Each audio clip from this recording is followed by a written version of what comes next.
Monsieur le Président, Monsieur le Ministre, l'UDPS s'est interdit d'avoir le moindre contact avec un homme qui vient narguer le peuple congolais, se fiche pas mal de ses misères et considère les Congolais comme des sous-hommes. Ça ne vient pas de moi, c'est en gros le contenu du dernier communiqué de l'UDPS.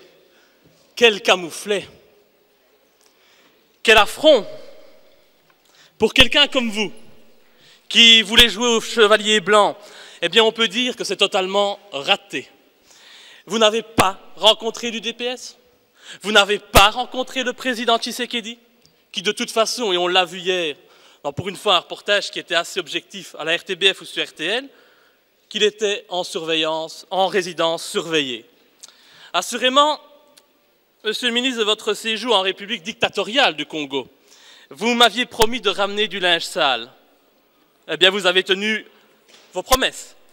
Mais vous avez aussi sali notre pays et insulté tous les vrais défenseurs de la démocratie et des droits de l'homme, en étant le tout premier responsable occidental à rencontrer Kabila, après les tricheries reconnues par tous des dernières élections, eh bien, vous montrez clairement votre soutien à un pouvoir corrompu, voyou et criminel, un pouvoir dont les membres vivent comme des pachas, alors que la population, elle, vit dans la misère la plus totale.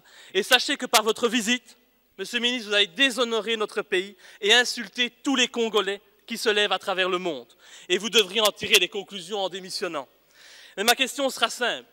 Vu le camouflet que vous avez subi, l'humiliation que l'UDPS vous a faite, à juste titre, pouvez-vous me dire quels sont les enseignements que vous tirez de votre voyage au Congo? Comptez-vous toujours jouer la politique de l'autruche et adopter la position de l'autiste?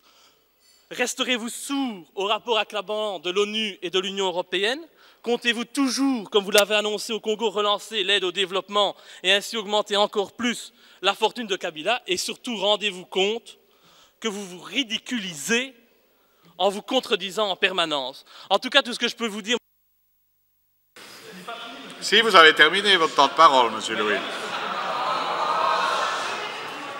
Vous avez terminé votre temps de parole, Monsieur Louis. C'est une belle expression de la démocratie, Monsieur le Président. Je vous laisse responsable de vos actes. Merci, Monsieur Louis. Voilà.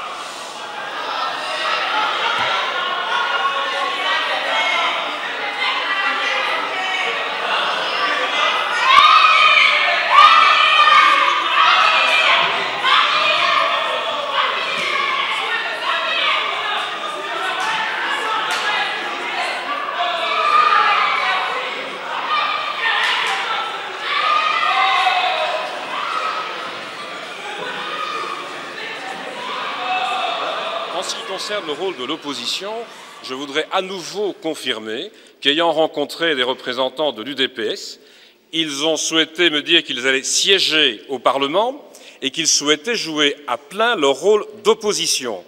J'ai demandé, comme dans tous les pays que je parcours, à rencontrer des élus.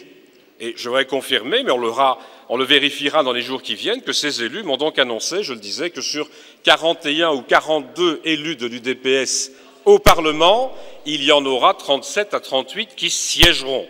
Et donc, je crois quand même qu'il est assez raisonnable de les rencontrer, de voir le rôle qu'ils veulent jouer sérieusement dans une opposition. C'est d'ailleurs probablement un des éléments de la transition que d'avoir une opposition qui se mette réellement en place, parce qu'il ne faut pas l'oublier, ce que nous faisons en coopération au développement, ce que le nouveau gouvernement et le nouveau Parlement congolais devront faire, c'est d'abord répondre aux préoccupations de la population en termes de sécurité, de droits de l'homme, mais aussi de santé, d'enseignement, de développement humain. Certains ont rappelé le mauvais classement du Congo en la matière. Monsieur le Président, voilà, vous êtes aujourd'hui responsable d'émeutes à l'extérieur du Parlement et c'est bien triste d'en arriver là.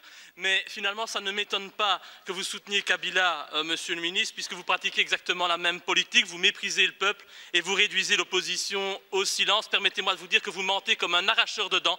Vous n'avez pas rencontré l'UDPS, à moins que vous vouliez aussi avoir la prétention de renverser le président de ce parti. Mais sachez que ceux qui ne peuvent pas exprimer leur vote et leur volonté par le vote sont des esclaves, mais qu'un jour ces esclaves, Monsieur Renders, eh bien, ils se révoltent. Moi, je vous dirais de bien profiter du pouvoir, car vos jours sont comptés. Ça va, allez.